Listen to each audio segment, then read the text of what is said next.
Bonjour à tous, c'est André ici. Il faut absolument effrayer les gens avec l'enfer éternel, avec un enfer éternel. Oui, si vous êtes chrétien, si vous êtes sauvé, il faut absolument effrayer les non-croyants, les non-chrétiens avec la peur de l'enfer. Parce que c'est comme ça qu'ils seront sauvés, qu'ils vont croire en Jésus, qu'ils vont placer leur confiance en Jésus pour le salut. La crucifixion, la résurrection de Jésus-Christ pour le salut.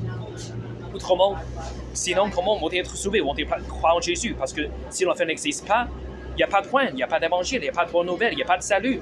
Parce que pourquoi est-ce que Jésus a commandé à tous ses disciples d'aller prêcher l'évangile? C'est parce que sinon, les gens vont aller en enfer. C'est à nous de prêcher l'évangile aux gens pour qu'ils n'aillent pas en enfer. Ça, c'est le but. Si les gens ne comprennent pas qu'ils sont chemin en enfer, pourquoi croire en Jésus?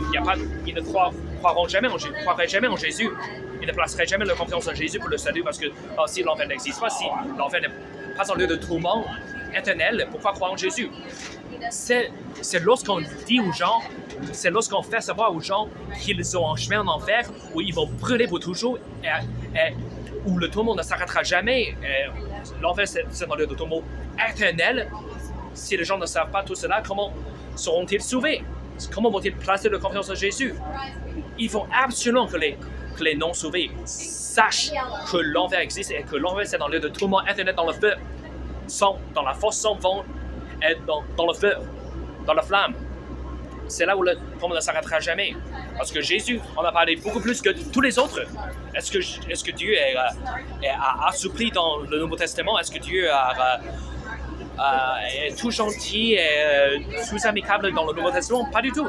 Parce que si jamais vous avez lu la Bible, vous avez lu Matthieu chapitre 13, verset 36 à 43, Matthieu chapitre 25, verset 31 à 46, Marc chapitre 9, verset 43 à 48, et Luc chapitre 16, verset 19 à 31, et d'autres versets, d'autres passages dans la Bible, dans le Nouveau Testament, vous savez que tous ces versets parlent de l'enfer en détail.